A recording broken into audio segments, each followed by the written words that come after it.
Hey everybody, welcome to the POS Podcast. It's been a little while since I've been visiting Saber. I was taking care of his dog for a couple weeks while he went out to Hawaii. Yeah, I was in Hawaii for like 10 days or something like that, or like a week or something like that. Yeah, because first you went to California. You saw a race there for a little bit. Pardon me. Speaking of traveling and like time change, like my brain's just readjusting to everything. But yeah, I went out to Disneyland for like 3 days, and went out there with my girlfriend and her family, and while there, raced for one evening. Him and his wife were there. Henry and Casey were there too. Oh so yeah, cool. Lots of married people. Yep, and then we took off to Hawaii after that. So we left on Saturday, got back on Saturday. Well, got back Sunday morning. But yeah, all things considered, like it's was a crazy fun adventure. I'm just tired. Like right now, I'm like I feel bad because I want to bring my energy, but like I'm just sitting here and I'm like, damn it, I'm getting sleepy. But I will keep up with the podcast. All right. We'll see. And Jackson Hero, what about you guys? What have you been doing since like the last one? Because the last one we had was like the 29th of April. 29th of April? Damn. Yeah. Put a month. Well, what have I done? I went rollerblading. That was super fun today. Yeah. That was really, really fun. I haven't done it in a while. And what else? I have some videos coming. I have 6 videos planned, so that's good. I went through a little thing where I was like having, it's hard being creative all the time. Like, oh, I have to make a video every week for this. It's just, brain farce. I didn't know what to do for a long period of time, but I got 6 motivation things that hit me, so that's good. What else did I do? My Don Brew girls keep getting animated, so I'm happy. I'm really happy about that. That's coming out in July. July 3rd, baby. July 3rd. 2 years I've been waiting for this. I really heard my Don Bluth girls are getting animated. Yeah, my Don Bluth girls. That's what I heard too. My Don Bluth girls. Yeah, they're freaking amazing. They all work out now. Yeah, they all work out now. Like, especially the chicken girl. Oh. Yeah. Miss Brisby with them gains. Yeah, them mouth gains. Miss Brisby. Does she scream out Jonathan whenever she's coming? Yes. Oh my god. Yes, she does. She's amazing. She's fast little. I'm not gonna go there. Yeah, What but was the name of the other rat? Mr. Asians. No. the evil one, the one with the sharp teeth. The guy who like fought the evil one. Oh, He was, yeah. like, Oh, you mean the one who was like Jonathan? no, Jonathan was No, Jonathan. Hubby. The one where he was just like he snuck up behind him and was like, "Reveal my name," and he was just like, "God dang it!" I forget his name. Yeah, she had a little bit hungry eyes. Can you imagine her raising a family on her own, lost her husband, just going through all this craziness, now on this massive adventure, and she gets this one moment of reprieve where she's like, "Hey, that guy's kind of hot." He was just Let like, her have it, damn it! Let her have it. Ma'am. Yeah, like she was staring him down hard. yeah. She had the hungry eyes, the bedroom eyes. Hungry eyes. and he did the same thing to her, and then like it's just like, stop fucking each other, let's go. Like, Mr. Ages. Mr. Ages. I like Mr. Ages. He was like, I'm too fucking busy for this. I have to look at colored water boil. Nicodemus is dead. All right. Well, I guess we can go into topics and talk about a bunch of stuff. Saying you ain't gonna ask me how my week was. Oh! He's barely, you asshole. Wow, you're not even gonna ask Hero, me. how was your week? Well, it said Jackson Hero. I didn't know if like. Oh, I guess I count for 2 of us now, brother. I guess Hero was eating. So Are you T-Rex now? You taking my black energy? I guess. Yes, I am. Give it to me. Wave check. Wave up? check. I guess Hero was eating and Jax was just like going on. So. Yeah. It's okay. My weeks were boring. On Tuesday of last week, everything exploded at work, and it's been absolutely insane. And I'm so ready for my vacation. Yeah. I'm so Bison. ready. Yeah. Eat bison burgers, play rhythm games. That you gotta get medium rare. No, I'm gonna get well done. They say anything, I'll be like, shut your stupid ass. Yeah, Hey, I know wait, you're hold on. What if you bite into the burger and they say it was well done, but then you notice like, oh, this is actually really juicy. What is it? And you're like, oh my god. I mean, like, don't any of you say any shit. I've had everything from medium rare to well done, so I just like well done the best. I don't want to try rare. I have had everything from medium rare to well done, so 3. 3. I mean, this was like 4, 5, and if you want to count blue rare, which isn't that just raw? Essentially, I think you like slap it on the grill for like 10 seconds. Like you grill the outside of it for a little bit. Why? Wait, hold on. Medium rare, medium well done. That's 4. Yeah. And then there's rare. It's just, I'm sorry. Like, I gotta ask though. Like, why well done? Did I say medium? Yeah, medium. You're right. 4. I'm sorry. I'm calling you out. And I don't even know what I'm talking about. No. Palo calls me out. It's just what he does. So hold on a second. So you prefer yours well done? Yep. That wasn't timed.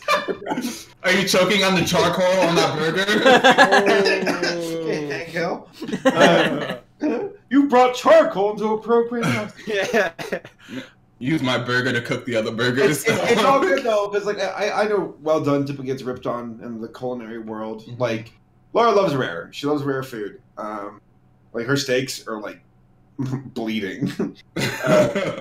I remember one time she was like, "What's like the legal amount of like rareness am I allowed to have at a restaurant?" Mm-hmm. Just bring her a cow. Yeah, right. Just start gnawing on its legs. Yeah. But I find myself in the medium rare category where it's a little bit cooked, not all the way, but like well done. Like, is it the texture? Is it the flavor? What brings you to that? I don't know. I just grew up on it. Like I said, I've tried medium rare, and medium well, all the ones in between, and they all say it's fine. It's like well done the most. Yeah, it's the texture and just like. Is it too mushy? It's just the completeness of the cook. I don't know. It makes me feel safe, if you will. Okay, that's fine. That's fine. I'm like, there's no chance I'm about to get nothing from this. It's cooked. I'm not gonna sit eating. Right. Yeah. Yes. So anything else happen? What happened with you? I bought a Scar plush. Oh. I went to the mall and I was like, I'm an adult, and then I bought a Scar plush. Oh, nice. I have a story. I'll give a quick rundown on my journeys to Hawaii then. Yeah. So tell about the Jeep. That was great. Yeah. So I'm gonna make this fast. So left Disneyland Saturday morning, got to the resort. Laura and her family. It was weird traveling. Like I guess like you left at 12 and then you get there around like 1 or something like that. What are you laughing at? Nothing. I'm sorry, I went the wrong way. Yeah, you definitely went the wrong way. It's so hard because it's mirrored. Anyway, sorry. Go ahead and save it. I had things. They're laughing at me. I don't know. What are they laughing at me? We're black. We laugh at anything. I had things minimized. I don't know they're laughing at me. It's part of my story too. No. But we went to the resort. It was nice. The time difference was kind of weird to be like, hey, the sun's still out. Like we were getting tired around like 5 p.m. We were like, yeah, tired for the day. Because there's a 6-hour difference between Hawaii and the East Coast. So, but I guess to make things, so we went to a cat sanctuary on this island that was really cool. The island of Lanai. There were like 600 cats in this one area.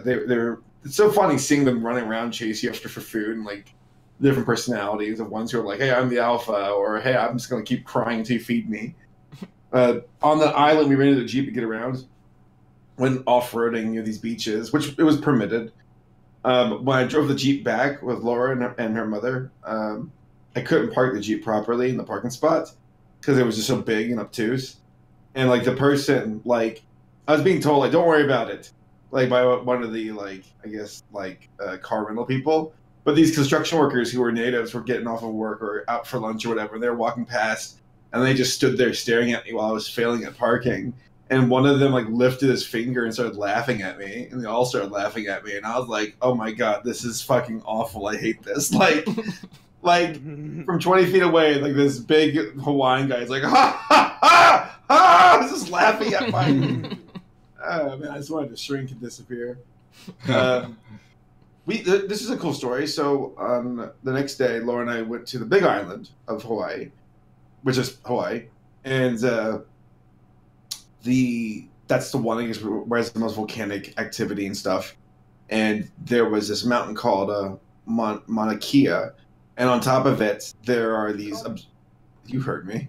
They have these observatories that like are owned by like NASA and different like colleges, and one of them is responsible for helping map out the black hole.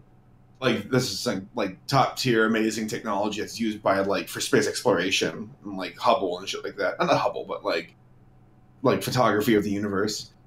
And we went up there with a tour group. And here's the thing though, is we're going 16,000 feet in the air or something like that. And as we're driving up the mountain, the tour guide's like, yeah, so like make sure you breathe and you shouldn't pass out. Like don't like run around up there because like of the altitude sickness. And not altitude sickness, but like as much as like it's harder for your body to operate up there. And I was like, I asked him like I was told that if you're at higher altitudes, your body burns more calories. And he's like, yes. He's like, because your body's trying harder to operate because you're like. Also, he said that since you're farther away from the Earth's core, you weigh less up there. So he's like, congratulations, you all lost weight today. But the mountain was gorgeous. Like it felt like I was walking in heaven because there's all these clouds down below. I have pictures on Facebook. I'll share them with you guys later. But it was really cool. But yeah, overall, fun trip. I got snorkeling too. That was fun. Though there's good stuff. What kind of food you eat? I had lots. There are chickens everywhere. Like on the island that we were at, resort was called Oahu, which is like the main tourist island. Mm-hmm. We went on this tour, and there were just chickens everywhere, like everywhere. And I actually asked the tour guide, I'm like, "What's the largest predator that the land predator in Hawaii?" Because I was expecting to see raccoons, possums, cats. Cats? That's it. Yeah, the largest land predator in Hawaii is cats. And, so they just hunt chickens? I guess. They also have mongooses there. I saw one just running around. Oh shit! And it was just weird because I was like, wow, like I was expecting like there to be more wildlife of like a larger sorts. Mm-hmm. But I guess, or even invasive species, but I guess since Hawaii, like they take themselves super seriously with like keeping shit out of the islands. Like when we were landing, they were handing out like this paperwork saying, do you have anything to declare? What are you bringing to the island? Fill out everything. And it was like, shit, man, these folks are on point with like making sure you don't sneak shit in. Did they have an abundance of like, because I'm just thinking of 51st Days. Did they have an abundance of like Spam and Reese's? I don't know about Reese's. Spam is a Hawaiian thing. Yeah, I thought so. I had a Spam. What was it? Like rice ball. Oh yeah, that shit is good. Musubi, Spam Musubi. Is that what it is? Okay, because like Laura and I saw it. I went back down like later in the week. I tried it. But no, we had a lot of like fish and had. I mean, I tried to do more Hawaiian like themed dishes. I went to this diner in Lanai, and I was like, "There's something called like a Hawaiian like mac and cheese or something like that." Mm-hmm. That was really good. But yeah, it was tasty. I enjoyed it. It was a good trip. I had fun. Cool. All right. I guess we can go on to topics. Cool. Though, if you want to ask us questions, you can ask us on Twitter. Our Twitter handle or super chats. Yeah, or super chats, which we already have a few, but we'll answer them at the last part of the show where we answer all the questions. So also hi to my co-host. Oh yeah, I see Katie in the I see the you, chat Katie. There. We're gonna whale shark on Thursday or Friday, or whatever it is. Yeah, and we'll talk about our plans for MomoCon at the end of the topics. Yeah. So let's get started. First thing I'll just do really quick because it's stupid and dumb. Ugly Dolls. I saw it. It was boring and dumb. Predictable. Yeah, predictable. Very predictable. Like if you saw the trailer, you saw the movie. Yep. That song was good though. Hey, good looking. Yeah. I listened to that shit a lot though. Yeah, somebody said I was out of touch because I said in my review that it had celebrities that aren't very relevant anymore because it has like Kelly Clarkson, Pitbull and stuff. And I was like, are they relevant? Because I don't see people talking about them. She sang "Breakaway."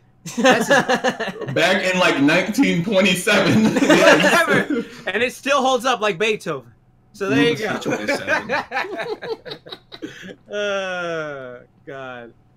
The Jonas Brother that no one cares about. Yeah, I think. Yeah, Jonas Brother was in it. It's so weird. And like friggin' Wanda Sykes, a comedian that hasn't been relevant in a long time. Hey, she was on BoJack Horseman. Yeah. Yeah. So yeah. For a little bit. Yeah, I guess. She was alright. So whatever she did. Yeah. But yeah, that's all I have to say about Ugly Dolls. We can move on to something else. Okay. So let's move on to Detective Pikachu. Oh yeah, dude, wasn't it so hype when freaking War Greymon tag team Mewtwo with Exodia? Shit was the hypest shit ever. Yeah. Oh my god. Don't be stupid. That was fucking Beyblades. Bitch, no, that's from Bakugan, you dummy. I'm sorry. Is that the guy from My Hero Academia? No, that's the guy who's the Pirate King. No, you're thinking of that Hokage? What? I don't know. Hokage? Yeah. The Hokage? Yeah, Naruto. Detective Pikachu, that was a fun movie that I had no idea who the Pokemon I want to walk were. away. Why you all do this? I'm not going to spoil anything. I'm going to say... No, I'm not. Yeah. Unless Paleo wants to. I'm gonna get some water. I'll be back in 1 minute. Y'all keep talking. All right. So was fun. Walk away. Why can't you walk away when we do the star thing? That was right. Did you have fun with it? Yes. It was all right. Yeah. Yes. I had a good time with it. I think if I'm rating it, if you don't know anything about Pokemon, I would say it's like a 6 out of 10. But then again, remember that people like five is in the middle, right? But a lot of people are like, oh, 7 out of 10, it's trash. I'm like, no, what? Who the fuck? What? Yeah. Give me 7 out of 10 in school. Shit. Right. So I'd say it's like a 6 if you don't know anything about Pokemon. I think if you like Pokemon and you can appreciate like the little like Pokemon specific things, and it's like a 7 out of 10. I had a good time watching it. Yeah, it's not a cinematic marvel or anything. Like something else. Though the CG on the Pokemon like look pretty good. Yeah. Sometimes, especially on Pikachu. Pikachu's great, but some Pokemon, it's like I feel you need to go through rendering again. There were some of them I was just like, "Ew, honey." I didn't mind any of them. I thought they all looked fine, honestly. Yeah. Oh, okay. See, no, I can like think of a few, which because we're not doing spoil, I guess, for the chat. That I was just like, what the? Yeah, I think that needed like a little extra render because it looked like while it looked good, it looked just more like a PS4 game or PS3 game for some of them. Where I was like, oh, Pikachu actually looks like I can reach out and touch it. That's a big thing to me. It's like when I see something and I feel like I could literally go and pet Pikachu. Like, oh, he's adorable. I can scratch his chin and stuff like that. Like some of them, I just feel like, well, that's a cool video game character right there. Just like I saw the Bulbasaur. And I was like, I need 18 in my house right now. They're so cute. Oh my god. Start shitting everywhere. Yeah. Leaving leaves everywhere. Well, that'd be like you'd have like the most awesome garden around your house, though. Right. Like, it's just... There were some adult jokes in the movie. I thought it was rated PG-13. I guess it was just like a rumor. But it's PG. I could have sworn it was PG-13. But there were some jokes for the adults that I thought landed really well. Were really funny. Oh yeah, like that one. The one in particular, you know exactly what I'm talking about. Yes. That's all I'll say. Right. I saw some people like literally like either today or yesterday. I saw like a tweet thread about Detective Pikachu and how like, oh, this doesn't feel like a Pokemon game, a Pokemon movie because it doesn't feel like the games, which is weird because like the thing is like with a Pokemon game, you know. You start out with your Pokemon, you go to, like, the 8 gyms or whatever, you battle trainers and stuff. So the thing is, like, I don't think that would work very well for a movie format. That's why it works better in the anime, because it's a long-running series. Yeah, like, could you imagine the freaking black kid going to 8 gyms with, like, Detective Yeah, it was like, that would be, like, cramming all of that into, like, an hour and a half? No, you can't do that. Exactly. But... like I really love the way they set up the world, especially that opening shot where you see the like the Buffalant, which is like that buffalo Pokemon, and like the Pidgeotto flying. It was really cool. Oh yeah. Remember the Sparrow? The Sparrow looked cool. Yeah. Yeah, the Sparrow looked cool. Yeah, all the bird Pokemon looked pretty good when they were flying.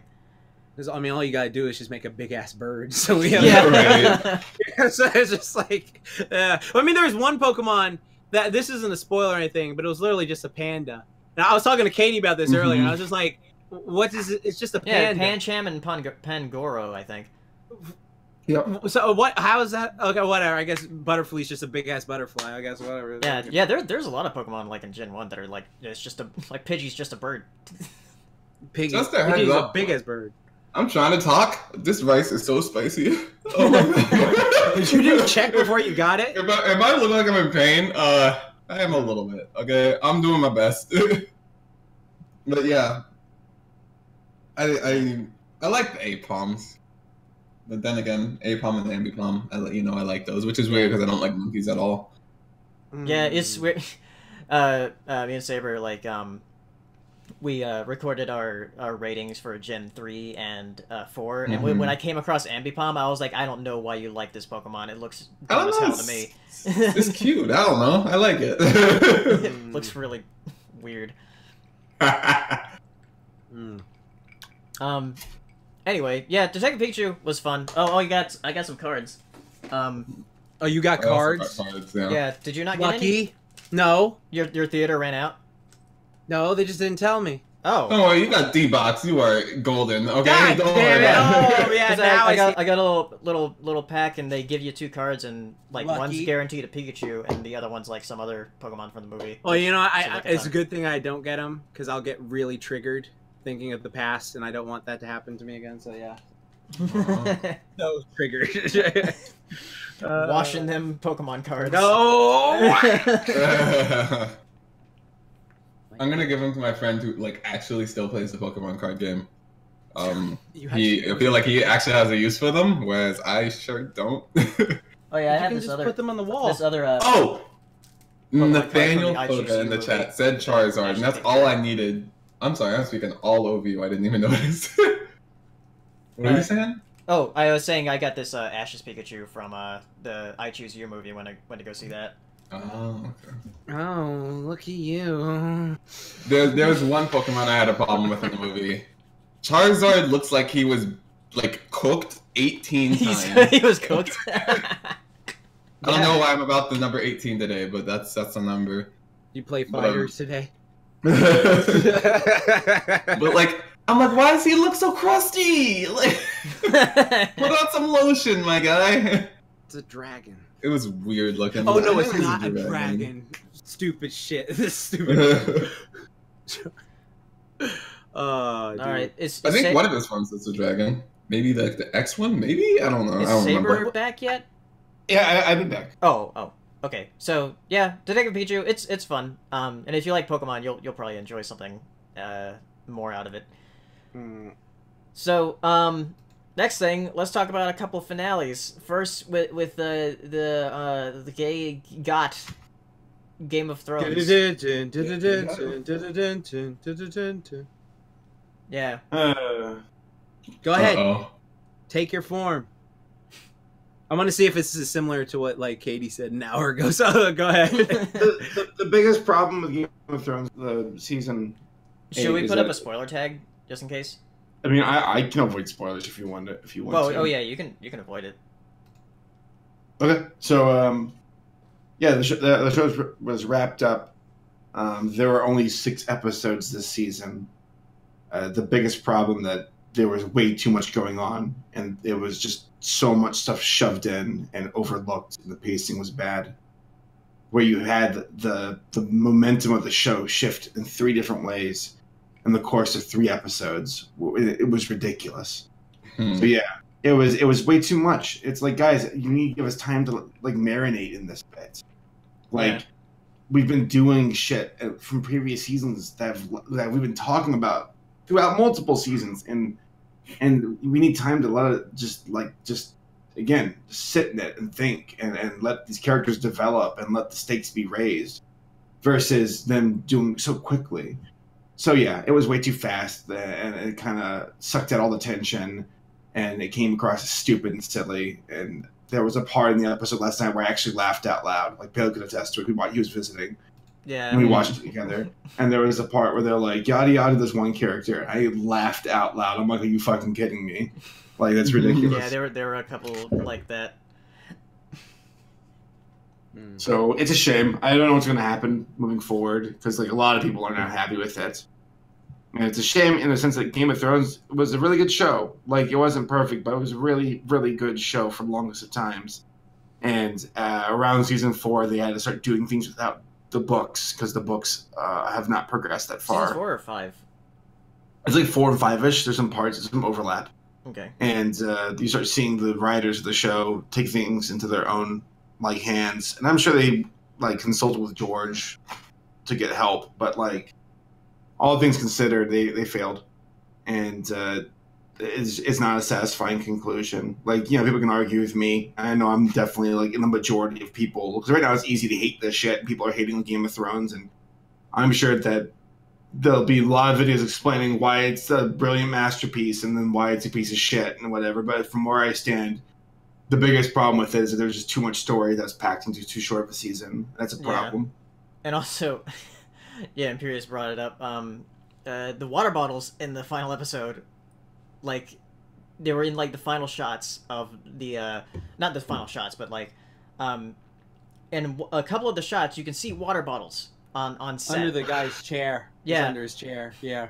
So it was like, did you guys like not like look at this?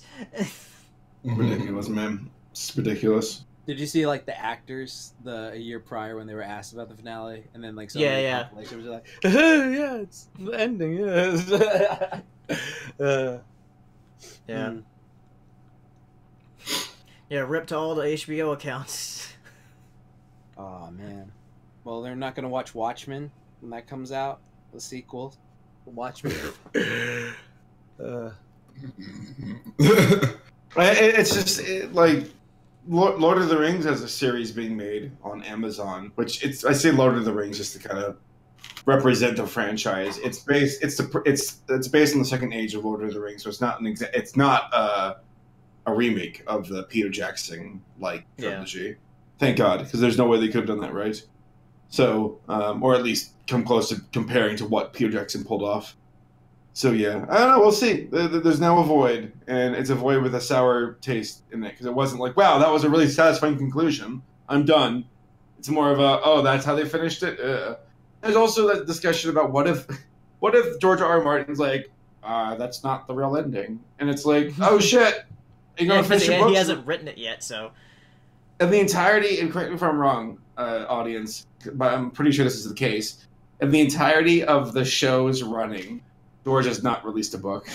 Yeah. So that's 9 years.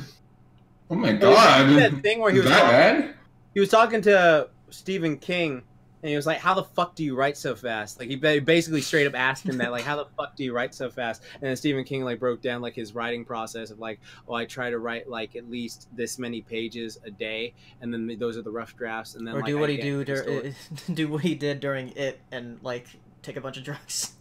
Yeah, exactly. Perfect. Yeah, see? So, that was funny. Damn, George. I'm going to sit here and eat this sandwich instead. Like that South Park episode. It's funny, because I remember, like, watching the interview footage of when he got, like, reached out by the Game of Thrones guys, or by the HBO guys, because he said, like, after Lord of the Rings, there was a void, and people were looking to, like, do their own version of Lord of the Rings, but, like, Game of Thrones is a little bit different. I'm a bit better. They were thinking about doing it as a movie, and it's like, there's no way. And then they're like, what about a TV series on HBO? And it's like, perfect. And, like, he said, like, but before any of that, he was called out by HBO. They're like, we'll fly you out, we'll buy you lunch, we want to just pitch some ideas. He's like, well, that's a free lunch, so I guess so. It's like, I love how he's so food driven. He's like, I think they gave me a free dinner. And I'm like, it's like, George, if I give you a sandwich, will you finish the series? Just a sandwich. It would be a damn good sandwich. Yeah, right. When did Game of Thrones start? Like 2011. It looks, and I am really not the authority here. It looks like he released Lands of Ice and Fire in 2012 and Worlds of Ice and Fire in 2014.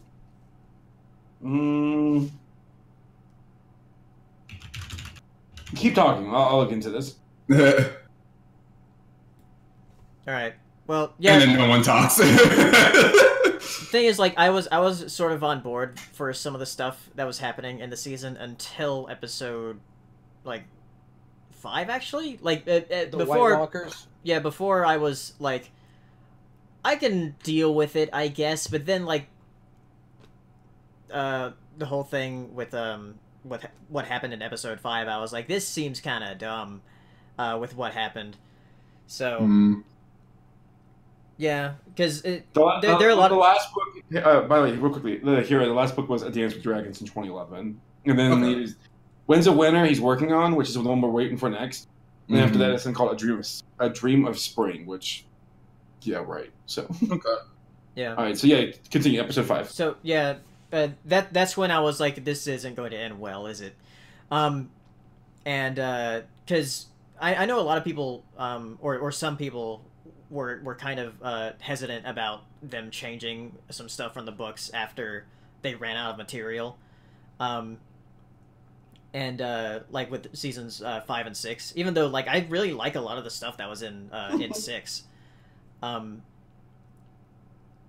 I was like on board for stuff that happened in 7, but then in season 8, like there are things that are like, I don't understand why you're doing it this way, and why didn't you ask for more episodes? I mean, like, that's the thing that gets me, is that HBO offered them, like, whatever they wanted to continue the show, but they didn't take it.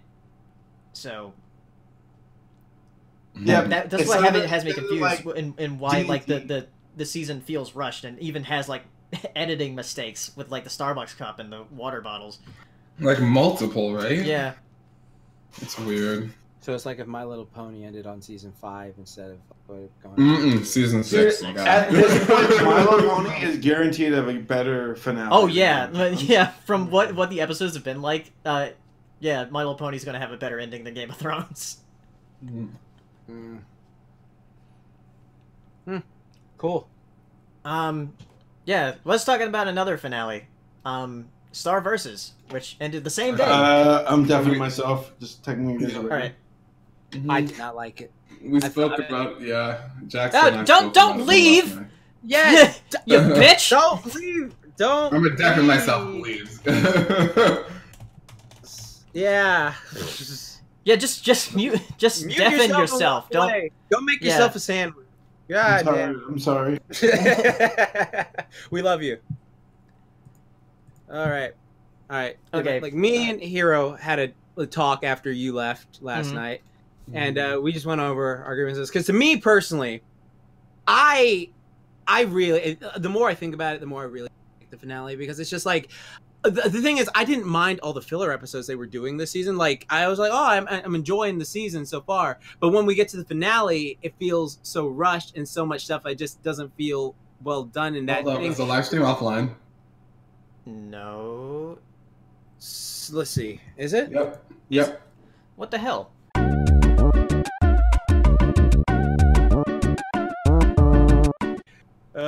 All right. So what were we saying about Star? We were saying. You were saying something. Yeah, you were saying. Oh yeah, I was saying like how the last 4 episodes they have been like this continuous story with Star something going on without spoiling or not. We're not spoiling. Spoiling, yay or nay? I think I might have to for this. Okay. For how I'm going to explain it. So yeah, we're going to go into spoilers now. 10 seconds. Spoilers are being dropped. 9, 8, 7, 6, 5. Come on. 4, 3, 2, 1. Spoiler. All right, let's get ready into it. So when freaking Dipper shows up, I thought that was the greatest crossover opportunity ever. Like that was just great. Yeah. So like the whole thing with like Mina coming back and like getting her army of Solarian warriors and everything. I think like those past 4 episodes plus this episode could have been like all its own thing, right? Like in a 1-hour finale or something. And they kind of squeezed some of that into that 22-minute episode. And it just kind of felt weird when Mina was defeated and she just kind of fucked off into the woods. Left. Right. Yeah. And that whole shit with, like, Marco being stabbed, and then, like, Hero brought this up, like, they lingered on it. So, like, I thought when he flipped the unicorn, oh, shit, he's got super strength because he got stabbed by a thing now. And, like, that's what he's, like, gonna do. But they just sort of just, like, no, it just... The camera definitely, like, framed that the thing about... They're like, look at it. The thing about Star, because even though I love the show, one thing I didn't really like about it when I first started watching it is that it has a very weird pacing in the episodes themselves. Not in the episodes or the show's story at all, but like in the pacing of the episodes, always has very strange pacing. Right. So, and this was one of those episodes that had that weird pacing that it has sometimes. Yeah. I think the worlds joining, the dimensions joining, I think that was like a good conclusion to them to come to. But they should have expanded on it. Yeah, it really should have. It just happened. I was like, how? Why? Okay. Yeah, I mean, like, there's a big ass spider going to eat kindergartners now. So what the fuck is like? What y'all gonna do? Yeah, like, what the fuck? Like, that's sort of a big deal. You need to expand on it. And then, like, oh, like, we're quote-unquote human now. Like, to me, again, I really did not like the destroy the magic plot point now. Like, that, to me, looking back at it, like, because I thought about this, like, an entire day. It really, that just seemed like a horrible conclusion. I don't like how Hekapoo just died, or, like, disappeared and nothing. Like, oh, yeah, gotta get rid of the magic. Everyone was so okay with just perishing, too. I was like, why are y'all so okay with this? Yeah, I feel like she should have gotten, since she was such an integral character, like a likable character, like, just give us like a good send off or something like that. Like in Glossaric, like Hero brought up last night, like you never really learned much about him. Right. As a son. I felt like he was like a huge mystery of a character. Yeah, and then like, we see that thing under the taco shack where it had like these hieroglyphics of Glossaric and humans going to Muni. Yeah, I was like, there's something big here. Can't wait for them to unveil it.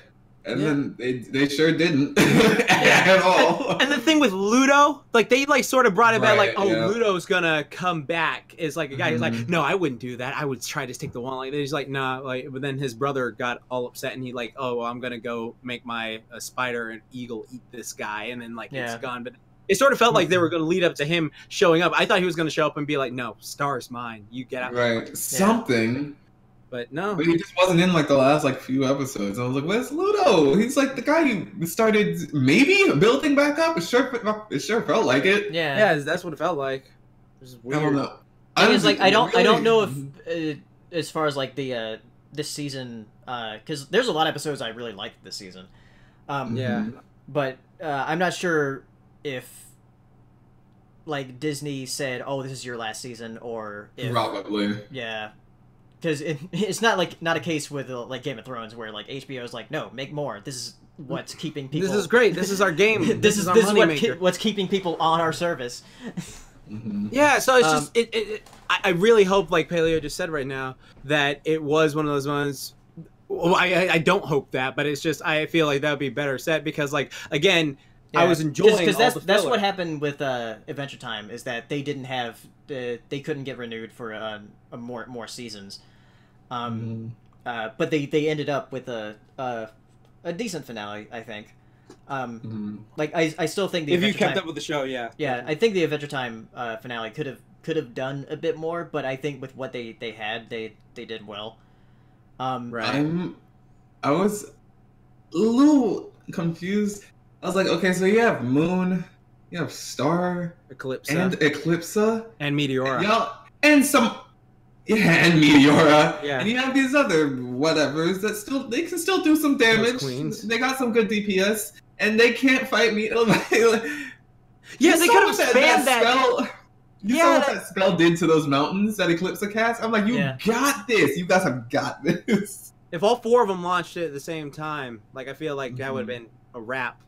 And like honestly, like it makes me think back to like the Gravity Falls ending, which I still think is great. Like the Gravity Falls ending, like to me, an ending should leave you feel like, oh yeah, that was satisfying conclusion and like, okay, whatever. But like this, it just felt like there's a lot more I really wanted you to wrap up that didn't really, and just yeah.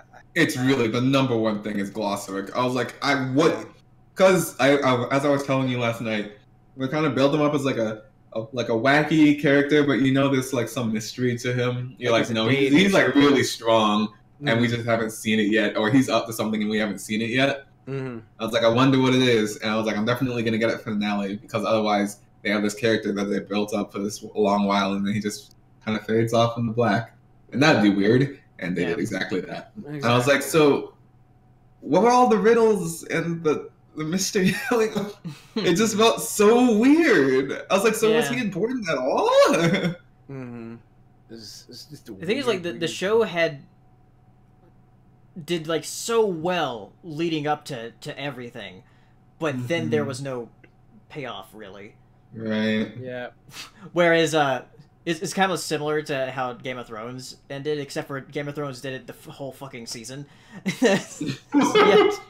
Why can't you just learn from Avatar? Avatar did it beautifully. There you go. Just do that. Avatar is legit one of the best endings to a cartoon I've ever seen. And they wanted to do a season 4 to that, and I'm like, no, I'm glad you didn't do a season 4. You worked up to the main villain. Now thinking on it, the Steven Universe ending was better than this. Yeah, is that the finale? Is it done? No, it's not though. Yeah, me and Katie. Apparently, like, people are saying that there's going to be another season. Yeah. But it was like with the way the last season ended, I wouldn't want one, because like that is like a perfect ending. Yeah. See, and now they're gonna release Toy Story 4. Literally, me and Katie on our podcast, We're Flexible OK podcast, we were talking about that exact thing that you just brought up, and it was like the Steven Universe thing. Because we were talking about like what qualifies as a series finale sort of thing, and I was saying like, well, Avatar counts, but then she mentioned Korra, and I was like, if you watched Avatar, you had no idea Korra was coming. Korra was just a faint thing. Yeah. But if you watched like Steven, Steven Universe is coming, because that's the movie, and they also announced that it's not done, and it's also sort of like here with the weeb shit, like Naruto to Naruto Shippuden, Shippuden's coming after Naruto. I know Z is coming after Ball. It's like that sort of thing. So I don't think of it as a series finale. I just think of it as like a season finale. Something like that. Yeah. Yeah. So. Anyway, Avatar another cliffhanger? Am I completely forgetting? Zuko's mom. Yeah. Oh. Didn't they cover that in the comics though? Yeah, they did. It in the comics now. In the comics, it was stupid. I don't care what anyone said. That was dumb. I don't care. That was a stupid thing. That was stupid. All right. I'm gonna take the spoiler tag off and then bring. All right, Saber people. back in We're here. done with spoilers. Come back. Saber Spark. Unleash Saber Spark. All right. Let me get him. I'll get him back. Yeah. Saber Spark unleashed. Saber Spark. Saber Spark. Hey, we're actually about to talk about something related to that. Oh, I knew it was coming. Are you talking about Sonic? Yes. Yeah. Oh dear, have mercy. Yeah. Meow. Sorry, we had technical difficulties, Saber. So can't wait for Steven Universe Z. Oh my god. So yeah, speaking of unleashing Saber Spark, we're going to unleash our thoughts on Sonic in the trailer, because that trailer unleashed right after the last podcast. Gotta go fast. Say unleashed one more time. Unleashed. Yeah. Let's unleash our opinions. You know what's funny is it's weird. Like I was just sort of indifferent to it. I was just like, it's a Sonic movie. I don't have to watch it, but it's a Sonic movie. It's just he did. I think the thing that fucked with me the most is just the teeth. The teeth and the teeth are so make one weird. solid block. Please make it a solid block. Yeah, it's just oh god, like that is just I don't know. It's something about it just didn't grab me. You see that one clip on Twitter where this audience watching Detective Pikachu, and like there's the Sonic trailer, and then everybody goes, meow. Like people are just quoting this trailer.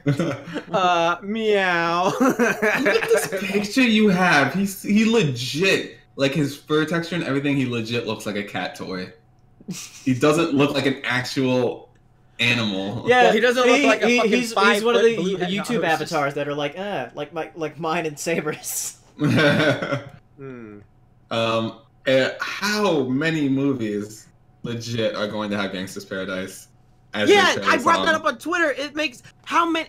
Can someone do a compilation of every trailer that has Gangster's Paradise in it. Because I remember it for like Green Hornet. I remember it for oh Lord, the fuck.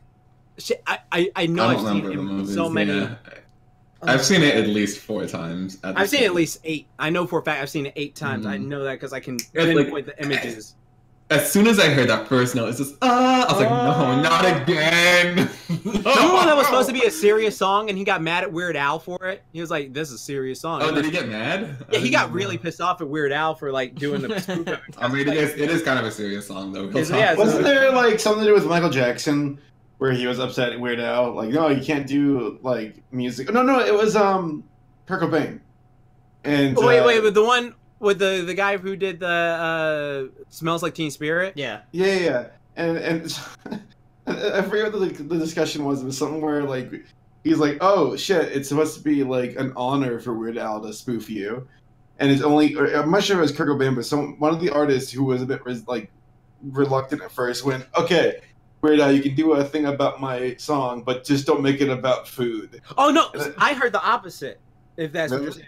Yeah, because I heard the opposite from Weird Al, because he called Kurt Cobain, because he always calls the people he's spoofing, and he says like, he was like, hey, so is it okay if I do a parody of this song? And he said like, is it going to be about food? And he's just like, I mean, it's going to be about something like this. And he's like, oh, cool, just whatever, just do it. Like that's what he said. It's going to be about food. Yeah. Maybe that's it. I'm obviously kind of scatterbrained with it, but like, but there are like, if I'm correct, Weird Al legally doesn't have to like ask if he wanted to, like, because it's satire, so it's under fair use. But it's more of like a professional courtesy, and also it should be kind of cool. Like, if I ever made something and someone's like, "Hey, Weird Al's gonna do a thing about your song," I'd be like, "That's cool, like, sweet." Yeah. I think he started doing that after the whole Coolio thing, because Coolio was like really ticked for a period of time, and then he got over. So Sonic. Sonic, yeah. Is he gonna eat chili dogs in the movie? I'll forgive it if he eats chili dogs. Are Manic and Sonia gonna show up?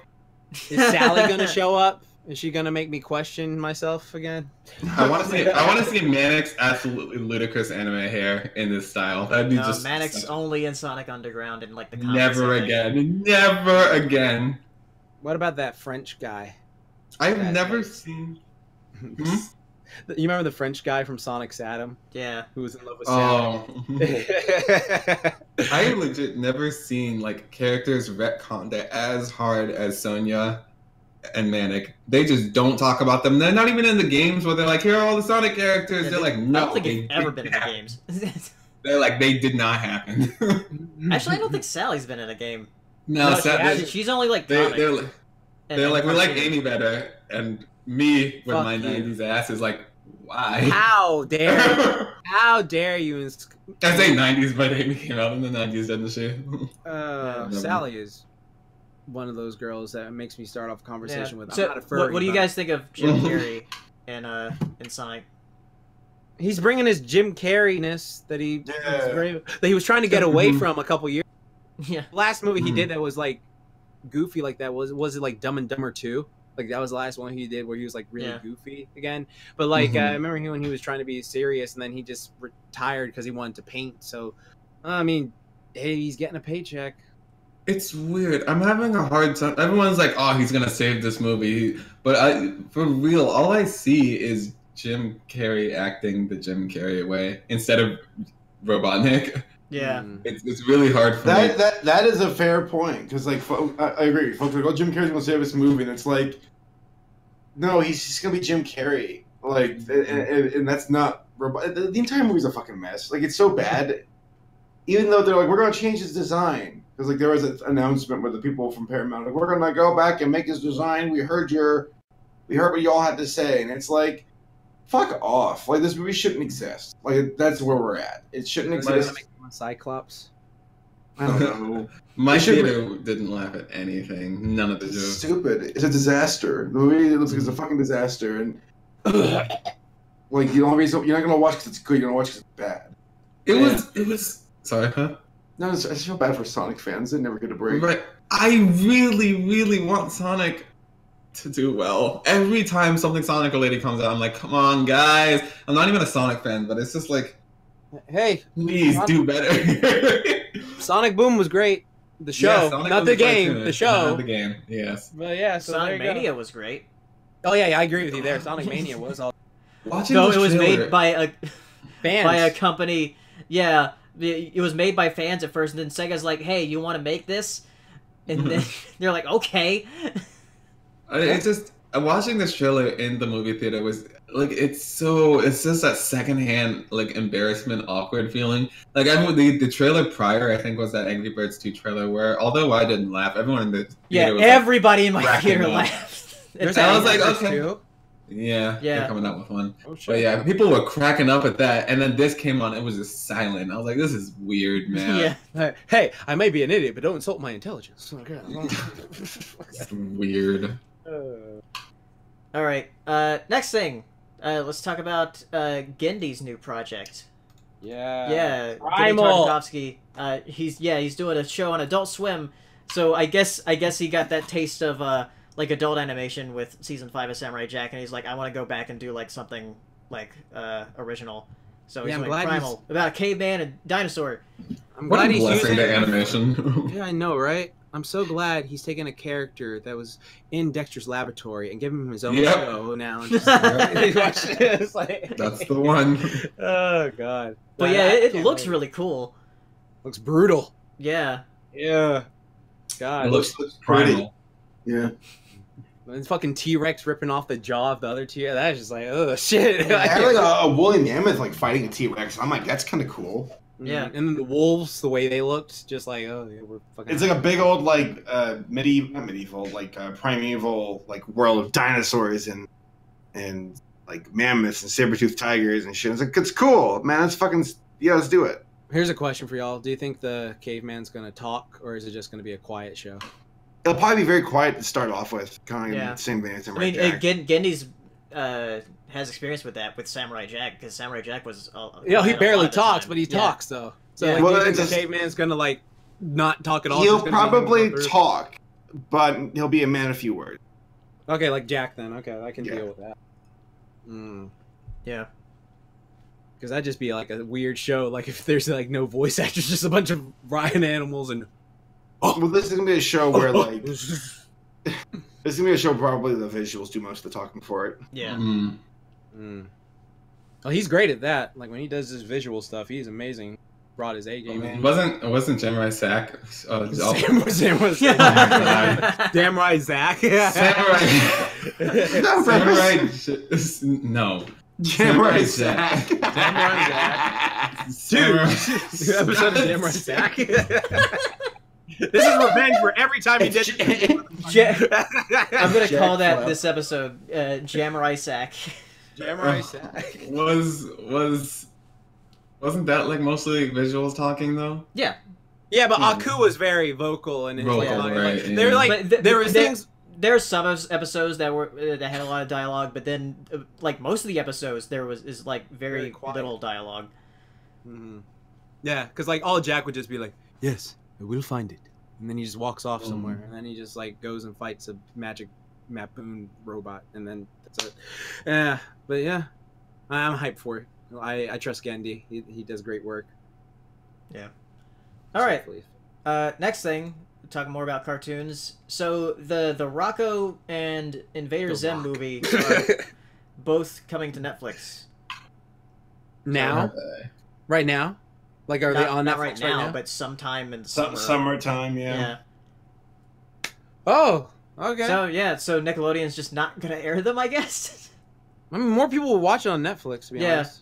Because if it's right there, like if it's just like, oh, there's this movie from here, and then it's just like nostalgia is a drug that is very effective. And it's like, oh, I remember, I used to watch that show. There's a new movie. Oh, let me watch it. So it'll probably get a bunch of views in like a day. It'll get a ton more views than it would have Nickelodeon, but it defeats the purpose of why they made it for Nickelodeon. So like, that's, and also why are they putting it on Netflix when like the Netflix doesn't have any Nickelodeon shows really right now? They took off fucking Rugrats, bastards.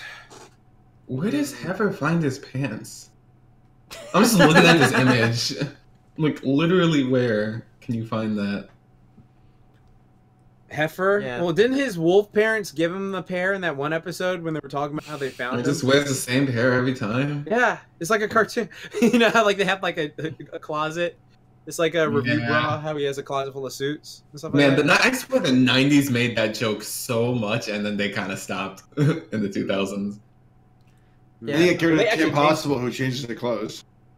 Yeah, well, that was cool. Like in some shows, they're like, oh, they actually change clothes every day. Like in the fucking Weekender clothes every episode. Like every episode, they're never in the same thing. I was like, oh shit, crazy. You take note of that. Yeah, I did, because it's just like that is so rare for a cartoon, because usually they're just in the same getup every day. So it was like, oh well, they're switching up. I respect that.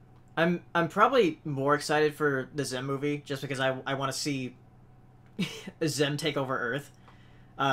Like finally, I want to see the tallest come to Earth. Yeah.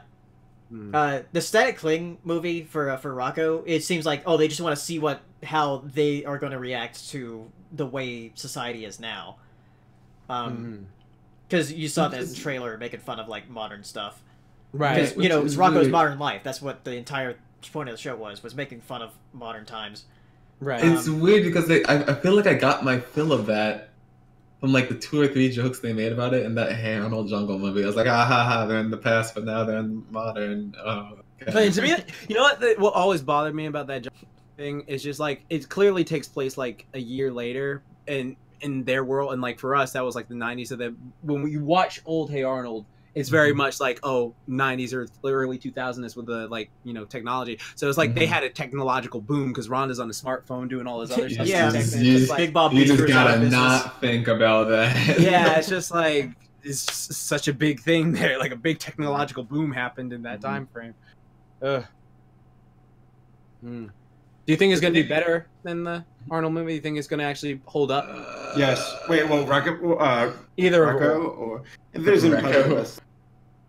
Zim is gonna be good. Hopefully. Yeah. I feel like Rocco's gonna be average, and Invader Zim. I don't particularly care about Invader Zim, so it's hard for me to say personally. But I know lots of people love Invader Zim. Blasphemy. That's how I feel when people are like, "As told by Ginger, what's that?" And I'm just like, "Oh, God." So,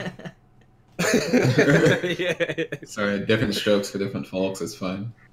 No, different strokes was that. So yeah, it's coming to Netflix. And the next few Toon Clashes that we recorded, we kind of talk about like these movies and how like Nickelodeon hadn't said anything about them. So I put a reminder or like a notice in those episodes where we talk about it that we recorded them before this news came out.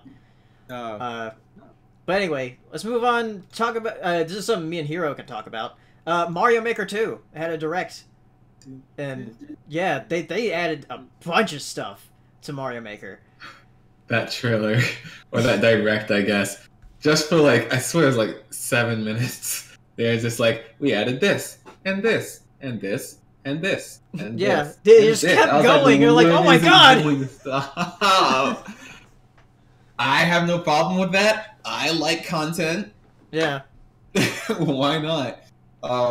They added. Oh my gosh, they added on-off switches, and that they could have I really would have been fine if they just added on-off switches. I'd be like, cool, the game's twice as good, just immediately.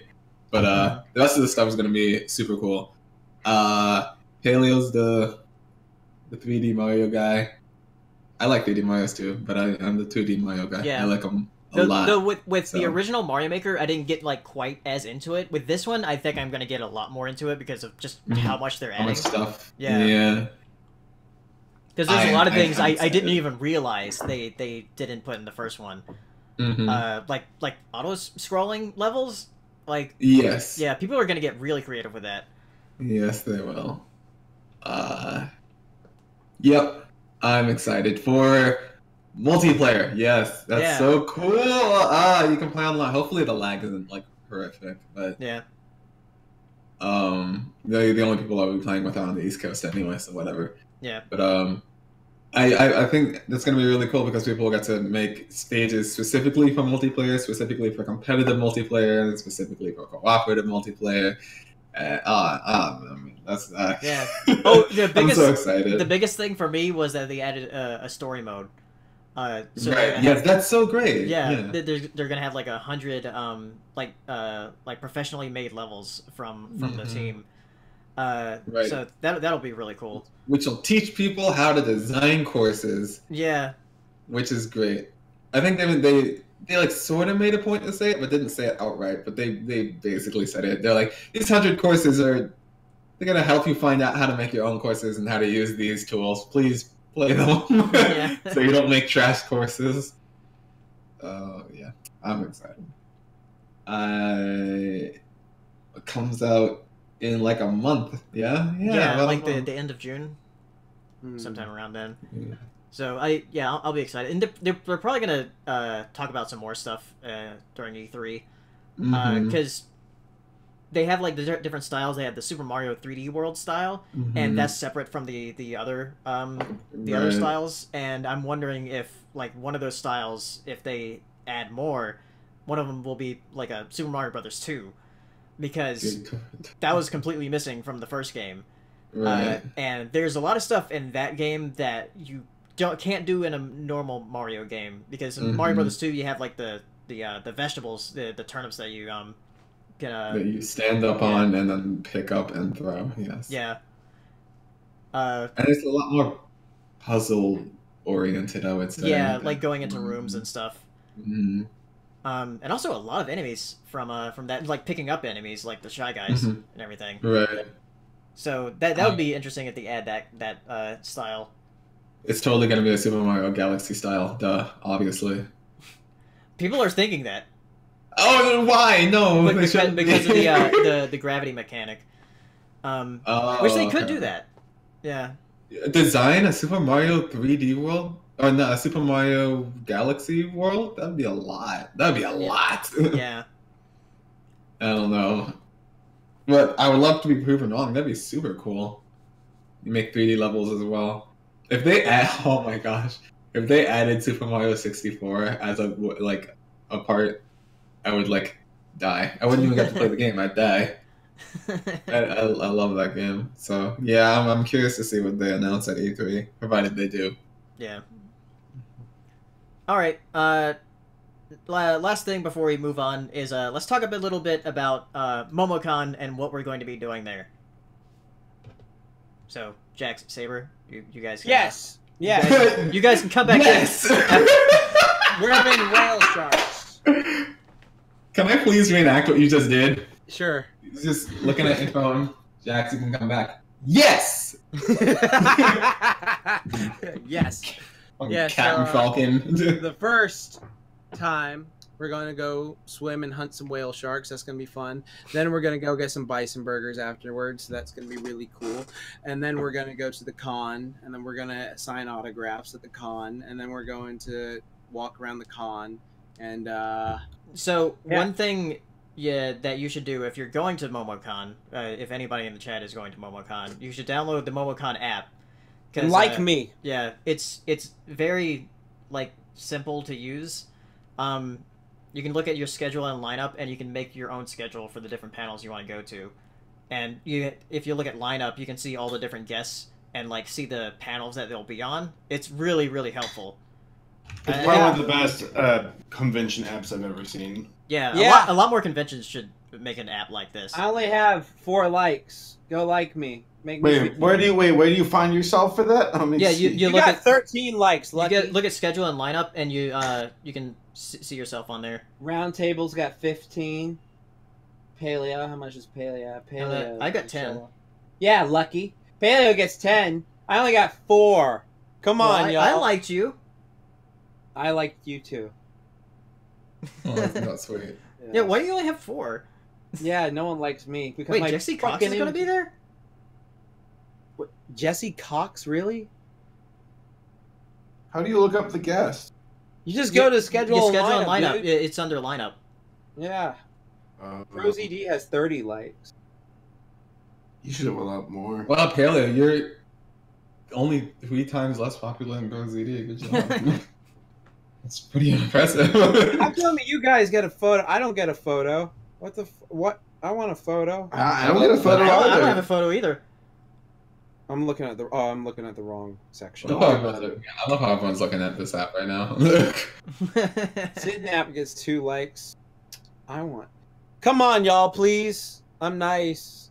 I'll let you touch my back. Come on. How many times? As many as you want, is for as many likes as you give me. Download so the app on multiple I think phones. I have all of the panels that we're going to be a part of, like in my schedule. So I know that one that Saber's going to be on, is like making it as a creator on YouTube, presented by Channel Frederator. He's going to be on that one on Friday at 2:30. Nice. Wait. Oh yeah, that's right, because they moved the autographs. Let's see. At 7 on Friday, the Pizza Party podcast is going on, so we'll probably go see them. We're gonna be doing a panel at 8:30 on Friday called "Are Bronies Still a Thing?" We're gonna talk about My Little Pony. Can I go to that? Yeah. No. You need 10 likes in order to go. You can be a part of it. I'm gonna bring both of you on. Oh, cool! I can talk about that. Talk about how ponies. come a cosplay girl gets freaking likes? Oh, I dress like cartoon characters. Checks. I love you. While your friends in here. On Saturday, Saber's doing a panel called "How to YouTube with Saber Spark" at 10 a.m. How do you do? It's 10 a.m. It's early in the day. Wow, so you can't stay up with us when we watch freaking Regrets go. Dude, I'm gonna stay up. You kidding me? Wait, oh, you mean season 1? Well, season 2 comes out June 14th. But it's not going to be out for MomoCon, so I don't know why I just said that. Ignore what I just said. I mean, I'll still watch it. Let's go season 1. Yeah. I'll watch that again. I don't care. Yeah, that's a great show. No, we gotta watch Tuca and Birdie. Oh my god. Yeah, just so when you watch BoJack Horseman, you can be like, I understand that reference now. Because you know damn well that's going to happen. Yeah. Let's see. On Saturday, 4 p.m., there's the animation showcase with Saber and I are going to be on that one. There's a bunch of cartoon people are going to be on that. Is that the big, massive one? Yeah. You remember that big poster with every person on it? Is that what that panel is? Yeah. Oh, cool. Also on Saturday at 5:30, Saber is going to be doing with us the What the Hell is live with Saber Sparks. I am excited because I just decided tonight I was looking at the options of what we're gonna review, and I think we're gonna watch an episode of Donkey Ollie, which isn't the tour. Donkey Ollie, have you heard of it before? No. We're in for a treat. I watched the first 30 seconds and I'm like, holy shit, this is gonna be great. It's ugly, it's animated, and it's Christian. So no. The trifecta. All right. On Sunday, at 10 a.m., there will be the Toon Clash panel, where we're going to be doing a live version of Toon Clash, a quicker version of Toon Clash with a bracket of Nickelodeon versus Cartoon Network. Yeah. Yeah, and also just talk about different topics we want to do. You ready for people to be really mad?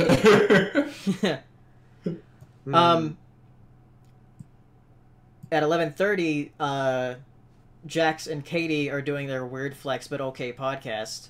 Yeah, panel. Literally right after that finished Toon Clash. Yeah, in the same room. In the same room. Yeah. Wow. Damn. Then at 2:30, we're doing autographs, apparently. I didn't even know we were doing autographs. Do we have to do it on Friday, too? No, that was moved, because, Friday's, God. the same... It's the same time that Saber's doing that panel. Okay, good. Because, I think they forgot to remove that. So, let's see, and then, the last thing is a panel I'm doing, and Saber's probably gonna join me, talking about Adventure Time, called Celebrating Adventure Time's Legacy. We're just gonna talk about Adventure Time and, our memories with it, I guess. So, what are you guys excited for? Rhythm games. Whale shark food. That's gonna be good. You're gonna and eat bison burgers. Yeah. Yeah, sure. No, I wonder if that. Well, you know what? The aquarium actually didn't have that bad food last year. It actually was pretty good. Like, I honestly feel like when we go swimming afterwards, we could go to get bison burgers or something. Like, work up a Vegas. Yeah, that'd be good. But I'm really excited just to see everyone again and just see the people there. That's gonna be fun. Yeah. The thing about MomoCon is like I feel like it's kind of a new chapter for a lot of us.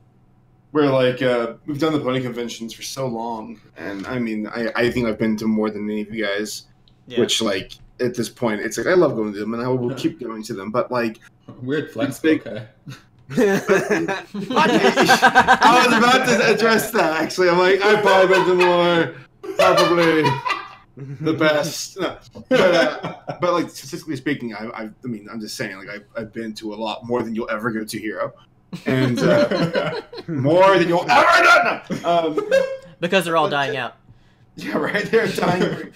No, but legitimately, these multi-genre cons kind of they seem more like they coordinate with like our current careers and where they're going, and there's a lot more potential and growth and just more. There's just more at these cons. There's the gaming room, the vendor hall, the guests, the panels. There's just more. And that kind of variety gets me excited. So I'm pumped. There are actual panels that I'm like, if I see another voice actor pony panel one more time, I want to kill myself. I have no qualm with pony panels and pony cons. I love them. I'll keep going to them. But like legitimately, I've seen it all. I've seen it all at this point. So I'm excited to see what else is in the world. Yeah. Mm-hmm. I have one big. It's not even a big gripe. It's a minor gripe, but like it happens so often that it turns into a big gripe. You go downstairs. You have to go down to the gaming and like vendor hall area. You have to go down one set of escalators, and that is like the most convenient way to get back up because that's what everything is. But to get back up, you have to go way over somewhere else to get back up, and then walk all the way back to the doors. And every time I mess up and try to go back the way that I went down, and then I'm like, cool, I guess I just, like, that legitimately wastes like 4 minutes. And I'm like, oh, it's so annoying. I'm going to do it again this year and be really frustrated. Yeah. Like, please just let me go up these escalators, please. Oh, God. Yeah, so, yeah, MomoCon's going to be fun, so... Yeah, we'll tell you guys how it is a couple weeks from now after we're all back. I'm going to 11 panels. That's more panels than I've been to in the culmination of conventions I've been to. Damn. That's crazy. Damn. I'm not a panel person. you should when I come over to your house tomorrow, you should show me your schedule to see like I'll see which ones like interfere with mine or don't. And I'll just tag along.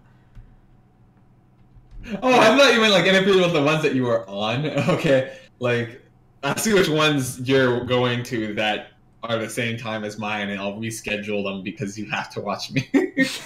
I think I'm going to all your panels anyway. I think I'm missing like one or whatever. All right, so let's move on to Q&A. If you want to ask us questions, you can use a super chat. Or you can ask us on Twitter, and we do already have a few super chats. So let's see these super chats. And the first one from Daily18, I knew it was going to come up eventually. What is your opinion on the Pro Jared controversy? I can't believe he. Well, I see. I almost said something rude there. Okay. I just say I don't get why you. Your wife was hot, man. What the fuck, dude? I mean, come on, bro. Really? Come on, Pro. Yeah, Pro. There you go. Yeah, we alley-oop that shit. Boom. There you go. So we're talking about the Pro Jared stuff then? Yeah. Because it's super chat. So, when I first saw the news, I thought this sounds like it's a private matter that because it's like cheating on your wife. That should be probably like a private thing to be discussed in like in private. But they made it public. He and her, and And this is the thing about like when you have an online presence is like it's a part of your life sometimes, and people will start thinking, well, we like viewers, like, we have a right to know. Like if it was just simply Jared saying, "I'm no longer in love with you, Heidi," she's like, okay, and they got divorced, then like whatever, that's their own private business. And if they want to ever share that news, like, hey guys, we're no longer together, just that's it, then that's it, the end. But the way they like Heidi had more to say about it because apparently there's a lot of unrest, and she posted a lot, and also I think it started off with Jared blocking her, and that's how she found out she was divorced. It's like a bunch of children, and and for the record, like I feel bad for Heidi. If these allegations are true, where he really fucked like behind her back, and it's like, damn, that's Jared, you shitty. But the moment where it's like, oh wow, you crossed the line, was when they're like, yeah, he's posting pictures of his naked self to minors, and it's like, okay, let's focus on that. That's yeah. Like things were bad, but now this is now criminal. Like, right. Yeah. Well, I think he's dead. His career's dead. Oh yeah. I really have never. Like, I swear, every time someone's career is ruined, it's like faster and faster. One day it was done. It was like, your career is over. And I'm like, damn, man. Yeah, cancel culture is a motherfucker like that. But, is that what it's called? Cancel culture? Yeah, cancel culture. Like that makeup dude who got canceled for turning straight boys gay. Yeah, but then like it turned around. It turned around. So yeah, the fucking beauty community is fucking. Yeah, they're just a bunch of catty women. Never do makeup tutorials. No. You don't want to be a part of that. Here's a question. You don't want to join that life. Do you all think there's a part, like, okay, so there's a level of fame, which can be relative to a person, depending on what they're involved with and how much they have. But like, where people think they're invincible, where it's like, and we see this with the mainstream celebrities and like athletes and shit, where they're like, I can't be touched, and it's like, no. You really can be. You really can be. Like, someone can just put their finger on you and damn, you touched.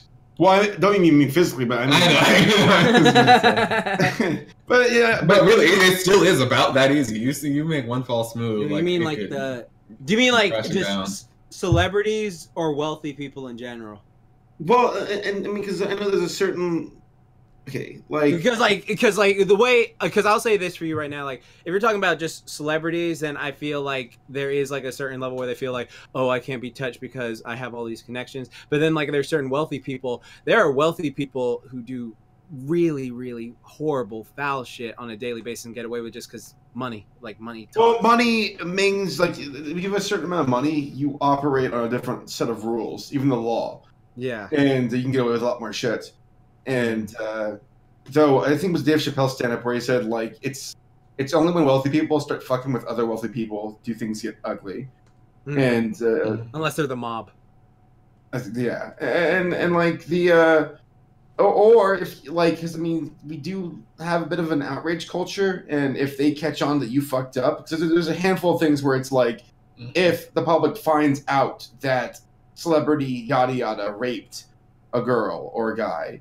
Or if they were, or they did something like small, right? Like that's the problem. Small? Like not small, but I mean, I'm not trying to downplay rape at all. Like, don't even misconstrue my words. No. I hear you, but continue what you're saying. Yeah, but it's like, so let's say you did something like a long time ago. I don't know, like you're 16 or something like that. But like, as you grow as an adult, you're like, okay, I've matured past that. That was a stupid kid me. I went to therapy, well, this shit like that, right? And then like somehow that little thing gets brought up, and you're just like, I apologize for it. Can we move past this? I went to therapy. I got all this help. I went to actually like do all this stuff. But then like people like they just won't let it go. And it's just you're right. Yeah. There's two sides of it all, because you have the folks who don't want you to get away with it, and they want to see you burn. It's even if it's like long ago and you apologize and you admit to your mistake and you've grown and like that's I see that as like as long as it wasn't something criminal, like because like I mean if someone's like I raped a kid, I'd be like okay, well I'm not gonna look at you ever the same way again, and like you're fucked up. Yeah, that's just like it's just like it's like I'm sorry. There's some things where it's like you need to find salvation somewhere else, because at this point like like you need to go to therapy, you need to stay in jail, and you need to like get help there or something like that, or something. I don't know. Yeah, it's just like though sometimes today, and I'm not not taking this in like a community route or something like that, but I feel like sometimes today, like just because sexual assault is so serious and so prevalent these days from just all the Me Too stuff happening, like I feel like people look at that more than like actual like I feel like there's this sort of sense of like, oh, that's above like a murder or something like that, like, oh, this person accidentally killed this person or this person killed this person, but like, oh, this person raped the person. That's like just because it's so funny you say that, because like I kind of thought the same thing back in like high school, where I was like, man, it seems like, because I guess with not to get too off the beaten path, to bring it in a bit more. Yeah, we got more super chats. Yeah, I was like, I bought my super chat money, but I guess going back to the Pro Jared stuff though, like he fucked up, he handled it very poorly. There's a lot of like public stuff that got out, or there's a lot of private shit that got out because they didn't know how to handle it, and if they had better communication. Like, Jared should have not have been cheating on his wife. He should not have been sending dick pics of himself to minors, or anybody for that matter. He should have just communicated with his wife. If it didn't work, then break it off, then go off into your life. There, done. It's all about patience. Life, though. Make it legal, please. Yeah. And don't fucking send out nude shots of yourself. Like, you never know who's receiving that shit. Yeah, it's just like, it doesn't even sound like a good idea in the first place. So crazy. Next. All right. Next super chat was from Editman RGG to sexiest video game girl you guys have ever seen. Oh, there's a lot. Do you know how many? Like, I don't know. I got like a folder on my thing, bro. So it's just like, pick just one. No, let's just. I hate when you did the number one. It's dumb. Just top ones off the top of your head. I mean, like Samus. Top ones off the top of my head. Like Bayonetta from Bayonetta 2 looking real good. Lara Croft and Samus are fine as fuck. Zelda's hot. Peach is hot. Daisy. Which Zelda? I know the recent one for Breath of the Wild was really hot. I thought she was really cute. Yeah. I didn't like her voice at first, but it grew on me. I liked her voice always. Yeah. At first, it was a little bit too princessy, and then and that scene where she actually like broke down crying about how she failed. Right. I was like, I'm you got me. You won me over. Bam. good character. I like it. Yeah, I say Shantae and 2B. Those are. You don't like Samus? Yeah, I like Samus. She's but you already said Samus. Oh, I thought. Oh, I'm. But I'm thinking like I think Shantae and 2B are sexier than Samus. Oh. What about that girl from Tifa's hot as fuck from Final Fantasy. Yeah, she is. Riku from Final Fantasy X. Kingdom Hearts. Oh, okay. Wow. Yeah, he is. I know. I know. I was gonna say, where'd that snack thing come from? What the hell? Yeah. Tharja? How do you say her name? Oh, Tharja from Fire Emblem. Yeah, definitely. Yeah, and there's a night girl in that game too. I forget her name. She's really cute. I don't know, but she had short hair. Any of them more? Jacob said disappointed. No one said Rouge the Bat. Do we look like fucking Sonic people? What the fuck? Well, you're not here for us talking about Sonic. Rouge the Bat, how dare you? Alright, so let me tell you. If we're talking about Fire Emblem characters, Hana. Well, you're saying sexy. Okay, Hana's cute, not sexy. Oh, Cassie Cage from Mortal Kombat. Fine as fuck. Melina. Really bad at sexy. No, I should have said Katana, because Katana is just Melina without the mouth thing. So. I had a crush a little bit on that blue girl from Mass Effect. Oh yeah. Oh, the blue girl. I don't know her name. Oh, and also Mercy, Farah from Overwatch. Oh, well, all the Overwatch girls, I feel like that's just. But pretty fine. Yeah. Thick. All right. Another one from Connor Johnson. Did you know that Apocalypse Now is coming to 4K for its 40th anniversary? I didn't know that. I've seen Apocalypse Now once, and I think it was a director's cut. But I couldn't quite get into it as much as other people. Same. You've seen it? Yeah, I just I'm this is one of those films where it's like, okay. Yeah. From Enigma Prince, do you three, sans Jax, think that you will have any regrets having watched all of these god-awful animated films in the long run? Also, I swear you guys must have Tom on the next POS podcast, because Godzilla. Yeah, I'll have him on. Yeah! God, I hope it's good. But as far as the animated things, I love it. I mean, the only time I don't like a animated movie, if it's so bad it's good, that's a win for me. I see this as an absolute win. But if it's something like boring, it's like, okay, well, this sucks. Like I try to because I find a bunch of bad movies to review on my channel, or like potentially, and I look at it and I'm like, no, this is boring. Because if it's boring, then get out. Like you need some kind of merit. Either you're so bad, or just something that makes it worthy of discussion. If it's a bad animated film, but if it's boring, it's like get out of here. Yeah. I'm pretty sure I am less smart than I was before I watched these bad movies, so that's my regret, is that Saber's killing my intelligence. You did say Jamurai sack earlier. Exactly. Jamurai sack. Alright, let's I haven't made a spoonerism in a long time, that's weird. Oh, what? Spoonerism. You know when you can like switch letters up. Well, evidently you're smarter than Saber. Oh, easily. Like when you say, I used to say baller deal a whole lot, like very often. I have a baller deal. Yeah. It sounds like some kind of like avian. Anyways. All right. Yeah. Next, a couple of questions from Nathaniel Foga on Twitter. Will any of you see Aladdin when it comes out? No. I will, because it's a Disney live action, and I'm gonna review it. Prince Ali, fabulous Ali. He was like so slow. You did see that Twitter post though, where somebody sped it up at 25%. I was like, "Whoa, it has some bounce to it now." Yeah. Too bad this isn't how it actually is. Right. And also from Nathaniel, what panel are you guys most anticipating from MomoCon? Let me take a look. See. I'm actually really excited to talk about like the Brony stuff at a non-Brony convention. I think it'll be fun. What the hell live I'm excited about. Just like Jim's joining us, and yeah. Here you're on the panel too. Like, it's gonna be fun. Oh shit! He's forcing you into it. What was that last super chat we just had? Yeah. You're gonna make him dumber.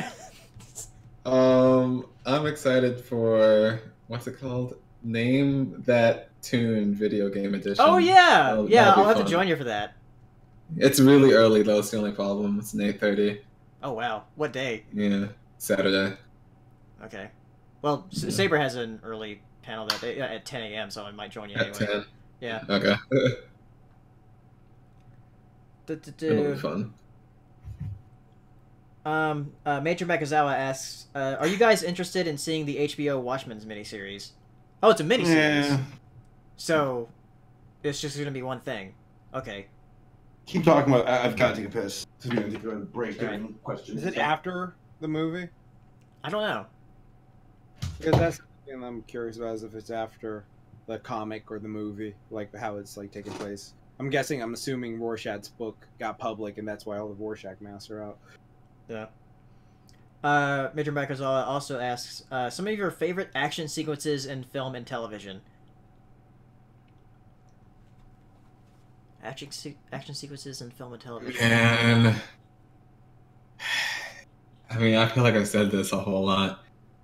Honestly, when Rock Lee takes off the weights and starts speeding around Gara, like I still have yet to find anything that gets me even close to that hype. It just, I don't know if it'll ever happen again. I just saw the other day a clip from A Panty and Stocking where they like use all their budget for that one sequence.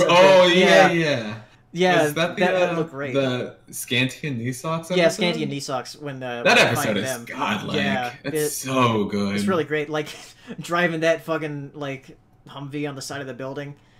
I feel like I'm about to just say all of Jax's, but also the T-Rex fight in season 4 finale of Ponies. It's freaking awesome. Because it's My Little Pony. Like, for movies, well, there's a certain movie that Hero hasn't seen yet that we'll see with him that I really like a sequence in. Yeah, I'm finally gonna be caught up on the Marvel movies soon. Yeah, but going back to a different Marvel movie, in Infinity War, like the battle on Titan, I really like that battle. I like all of Saber was just talking to me about it today. Was Mad Max, like the entire movie is like just this one long action sequence. Trying to think of some other things. I know that Jax. You said that. I'm back. Sorry. You said that the raid movies have like really great action. Well, the thing is, are we talking about just like action in general, like fight choreography? Yeah, action in general, like action sequences. It doesn't matter like if it's fighting or just like something explosions or whatever. Because the thing about the raid is like if you watch either of the raid movies and you go and or like a mainstream just action movie that you think, oh, that's pretty good, like Winter Soldier is like, oh, that's pretty good. Yeah. Like comparatively, they look so slow and unskilled compared to like what they do in the raid, where it's just like, oh shit, it's all fast paced. They do that shit where instead of like, you know, the villain throwing you and it's just like, I'm gonna monologue before I cut your head off. Like, no, they actually try to kill you, and then just like the hero has to adapt to the thing. I think that's really great. Action wise, I really like the truck chase scene in Terminator 2. That's really great. I did, you know, even though this is one Paleo's favorite movie, I like the ending of Jurassic World. With the T-Rex that's great. That shit was fucking awesome. I know this is not a popular opinion at all, but legitimately, Chronicles of Narnia, the Prince Caspian one. I just love the final battle in that movie so freaking much. Really? I'm a gigantic WoW nerd. It's like I've only seen The Lion, the Witch, and the Wardrobe, and that's it. I haven't seen any of the other Chronicles of Narnia. I don't know. It's just like everything in it is just so, to me, reminiscent of WoW, and it's just like seeing a big old WoW fight. And I was like, oh, this is so cool.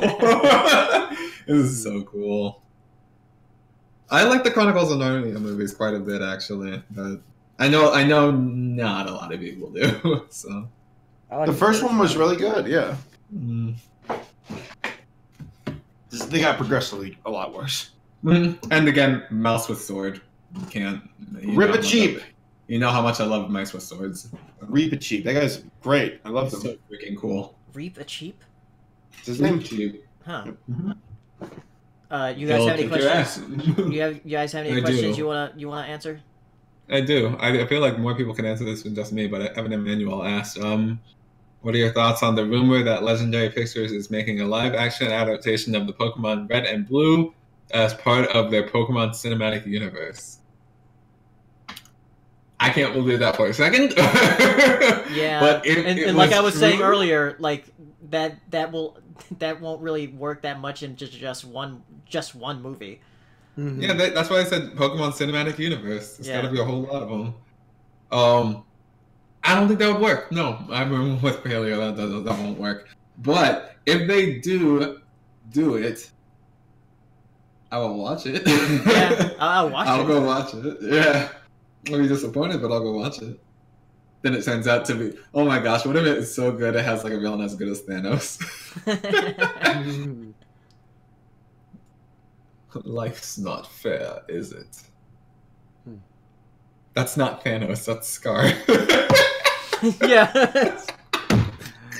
I was thinking, what are you talking about? I was thinking that's what he said when he had the stupid thing like balanced on his finger. I was like, that's not what he says.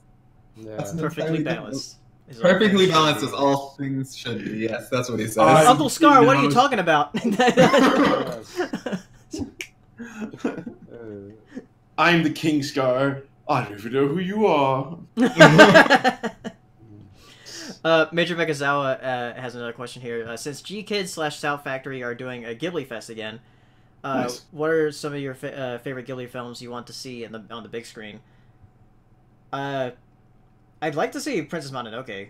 It's on the big screen, like Pretty often. Yeah. They've been doing this like Ghibli Fest for a while. So in California though, right? It's in like different theaters around like major cities. I would love to see Ponyo on the big screen again. I saw it once, and I don't know, it was just fun to see. It's not my favorite Ghibli movie. Follow oh god, what's it called? Something with the word orange. Damn it.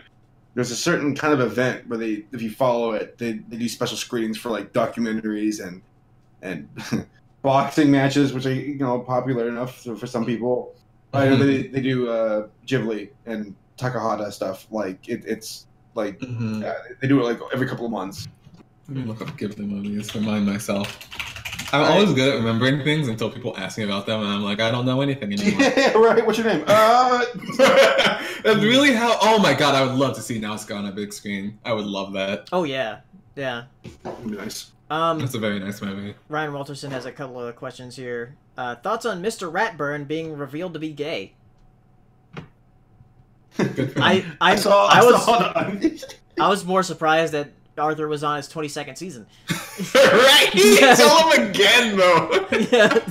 There was an Onion article about Mr. Ratburn that cracked me up. Let's see if you can find it. Like, the headline killed me. Here, y'all keep talking if you want to, but I'm looking for it. I have a really... Here it is. PBS defends Arthur episode where Mr. Ratburn reveals he's just the ultimate twink power bottom. Oh my god. What is it like? I have to be completely honest. There's like a lot of companies that when they try for LGBT representation, I feel like it's so like disingenuous. I'm like, it just doesn't feel right. It seems like you're doing this for popularity more so than for like a genuine purpose. Yeah. I really feel that way a lot with Blizzard. I don't know if it's just me, but I really feel Blizzard does it a lot. I'm not saying that in like a negative way either. It's just like there's sometimes when they do something, like for instance, an example of this is Voltron in the final season. They give Shiro just this random guy as his husband, and to me, I was like, I don't mind if he's gay, but like give us a character that we met and know, and it's like been building through the seasons, not just like, oh, by the way, Shiro got married and here's their online kiss. It's just like, well, okay, I mean, it's good, I guess, for representation, but it just didn't feel natural. Right. Like it not in the sense like that, not that it's unnatural. It's just like it didn't feel right because I didn't know the character he was kissing on. It was just like some random guy that I didn't know, and it was just like if it was grown, like with when Marceline and Bubblegum kissed, I thought it was really good because it was like, oh, we've been following this, and it's like, oh yeah, of course they're together. Like we've seen it grow. It's good writing. That's all I ask for is good writing. Like the thing about Arthur though. I don't pay attention to Arthur, but for some reason, when Jax, because you showed me that headline, and I looked at it, I was like, and without even thinking for a second, I was like, I believe that they did that with the best of intentions. No popularity contest, none of that nonsense. They're just like, he's gay. We're gonna show you.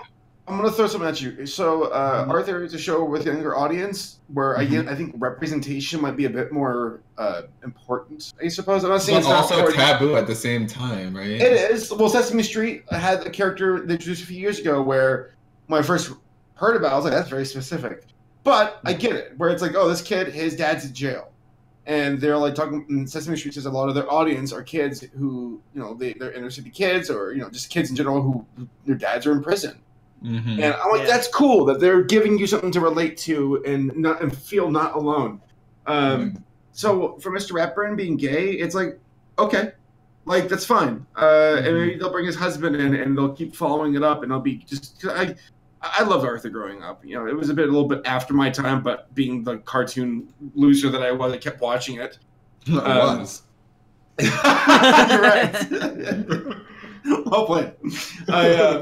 I agree 100% though. But no, like if it's a show, like it's weird because you look at some shows and you're like, oh yeah, that's you just trying to pander, or it's like because right now I think having gay characters is kind of trendy, right? And that's okay. Like that's okay because for Lord knows that for up until now it's been white male characters in the damsel in distress for the longest of time. So maybe culture just kind of going on a swift counterbalance to offer another option.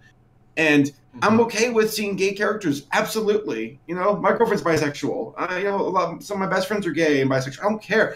In the sense of just give me a well-written character. Like, right. That's it. Like, this the guy, he's a hero character, and then the tragic backstory all sucks dicks because it's part of his character. I'm like, that's cool. It's fine. Like, sweet. Let's make it a good character.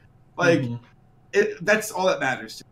And when shows tread that where it's like, we gotta catch some attention, and he's gay, and it's like, right. Okay, yeah, you can just kind of tell. You really can. You're like, that wasn't genuine at all. No. Well, and I feel like they're just trying to steal views and big headlines in a sense where it's like, no, gay community, they're not really being your friends. They're trying to use you and get your viewership versus actually having something of substance. Because, like, as you know, Mr. Hepburn, good luck to you. I hope you and your husband have a happy life and you keep teaching the kids of Arthur. He's a fictional character. Why are you doing well? You're a fictional character. Oh no, he's disappearing. I don't feel so good. Sweet, dude. And there was another one from Ryan here. It says questions mainly for Paleo, but any of you can answer. What's the worst dinosaur movie you've ever seen? I know the answer. Wolf Tracer's Dinosaur Island. No, Paleo. There's one that's worse. It's the fucking Walking with Dinosaurs. Oh yeah, that's bad too. That's the one that jumps it over. No, yeah. Is it worse than Dinosaur? Dinosaur from Disney? Yeah. That one's okay. It's not great. It's okay. The Walking with Dinosaur one, it's like they had like a cool documentary-esque series or movie. Dinosaur narrated the whole fucking thing. Yeah, he's like, back when I was a little dinosaur in an egg. It's like, oh my god, this narration is unbearable. Yeah, and I think it's what makes really it even dumb. worse, we had something that could have been good and they ruined it by adding in narration. Wait, what's the name of that movie that you're talking about? Walking with Dinosaurs 3D. That was on Netflix. I remember watching that. What's the one with the big brown dinosaur that's animated and it looks We're ridiculous? Back. We're Back? Yeah. Roll back the rock to the dawn of time and sing this song. Yeah, We're Back. I love that movie. Roll back the clock. I have to rewatch this movie. I just don't remember enough about this movie. That's a fun movie. Theodore Rex, that's a good one. Yeah, Ryan, you're right about that. Theodore Rex, that was... Have you had a hot dog or have you had a hot dog? There was that question on Twitter where it's like, hey, Twitter, if you could eat any animated food, what would it be? And I was with Race, and we're talking about like the hot dogs from We're Back, and I'm like, yes, that's a good answer. Oh my God, how can you turn down that food from Spirited Away, though? Yeah. How could you turn it down? I'm getting hungry now. You got credit cards and cash. Jax, what about you? For what? Animated food, bam, right now, right in front of you. You have an entire dish of animated food from a movie or a cartoon show. What would it be? You just want that grass from Land Before Time. Don't lie. Time grass is so good. No, fuck. He's right. Shit. Oh yeah, Ninja Turtle pizza. Every time they drew gooey it. shit. Yeah. No, you know the pizza from All Dogs Go to Heaven. Yeah. You share, the more you're gonna get. Yeah, that looks good. That was a shitty song though. Yeah, it was a shitty song, but the food was good. Yeah. Yeah. Look at this pizza. Or the waffles in that movie too. The fucking waffles. Yeah, in that movie. Dude, why does animated food look so good? It was so good. I want to go. Pizza looks terrible. What? Pizza looks like it'll kill you. On the Naco. Yeah, I agree, Jacob. The Naco from Kim Possible. Yeah, dude. All right. So Ryan asks a lot of questions. Go to somebody else. It's appreciated. Yeah, I go to somebody else so we can get some other people in here. Cartoon Network fanatic. Thoughts on Rick and Morty season 4 coming this November? Yeah, they announced it. They had a little Twitter video. No joke. The day of them announcing it, I asked Laura, I said, do you care about Rick and Morty season 4? Because people seem like they were really on board, expecting Rick and Morty season 3, and then now it's like, oh, if it happens, it happens. If it doesn't, it doesn't. The fandom killed it. What happened, man? Szechuan sauce. It was the Szechuan sauce. Really, it was. I think people saw that legit and were like, I don't want to be associated with that.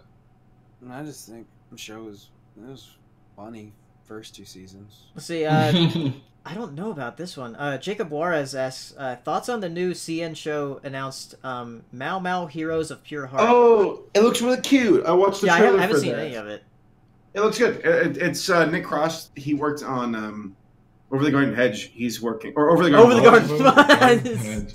Sorry, I keep fucking that up. Fucking Sonic-ass movie. Mixing it up with Over the Hedge. Yeah, right. Over the Garden Wall. And then I saw Newgrounds posting about how like it originally started on Newgrounds. So it's kind of cool to see shit like that get like lifted off the ground and made to a major network. I love simplistic looking stuff like this. Oh, this might be totally up my alley, actually. Yep, and it kind of reminds me of OKKO a bit. I was gonna say We Bear Bears, but yeah, I see where you're coming from. Yeah, it should be good. I'm looking forward to it. All right, I'll end on this one because we're almost at 11. El Malo Loco 64 asks, this is something for Jax actually. Says, have you seen the Ninja Turtle Batman crossover movie, and what are your thoughts on it? Yes, it was fucking amazing. It was fucking incredible. It was like they took an amalgam of the 1987 Ninja Turtles and the 2003 Ninja Turtles, and they blended them together perfectly. And it was really brutal. Like there were times like the Turtles like, oh, they kicked that dude's fucking nose and he fucked up there. Yeah, it's just like, yeah. But then they brought in Batman, and Batgirl looked amazing in this. It was like they sort of gave Batman a style that was similar to like the Bruce Timm Batman from the 90s, but also a combination that showed the Batman from Kids WB in the early 2004. So I thought that was pretty cool. I got to finally see Shredder versus Batman, which was an amazing fight, which is so dope. Was it a pretty balanced fight, or did Batman? It was pretty balanced at first. No, actually, Batman was whooping his ass at first, and Shredder pulled his ninja techniques and they like fucking shot his shit up. And then like at the end they had a rematch and it was awesome. The villains were cool.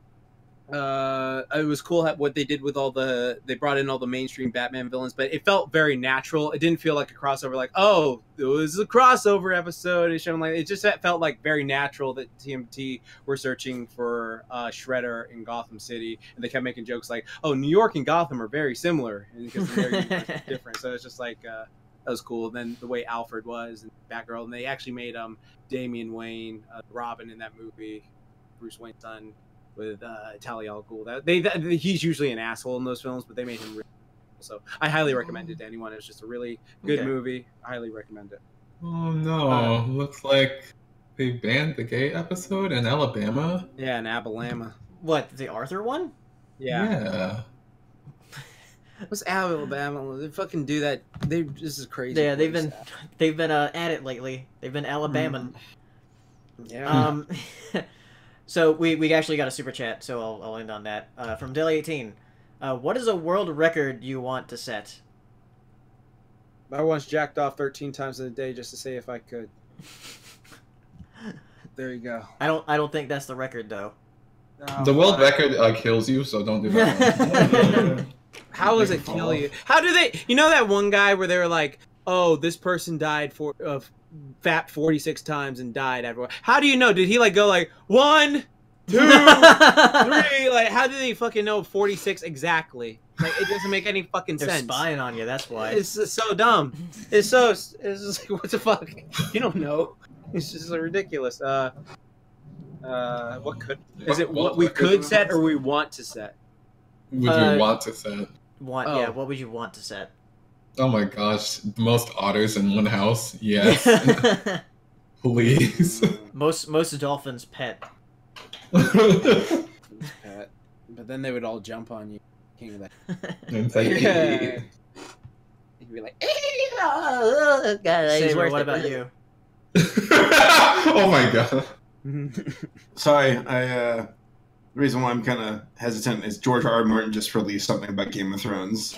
Oh god. The episode I was reading through his little blog. It was fucking. Is he mad? No, he's too professional for that. I don't know what's going on. I'll read through it later. His little current mood at the bottom says melancholy. It's got a little alien crying. Wow. Oh god. All right. What was the question now? World record to set? Yeah. What's a world record you would want to set? Most money. Or I don't know, longest life, or most happy or something like that. I don't know. Do you want to live that long? How do you even measure happiness? I don't know. It's by the amount of money that you have. Yes, my answer's the same. Well, yeah. So, yeah, we're gonna go to MomoCon. We're gonna be leaving on at least Hero Jackson and I will be there on Wednesday, doing stuff. And then a couple weeks from now, we'll tell you how it went for MomoCon. So that's the end of the episode. Why? Yeah, it's the end. We'll see you guys next time. Thank you for the super chats and everything. And we'll talk about MomoCon next time. So, bye everybody. Later.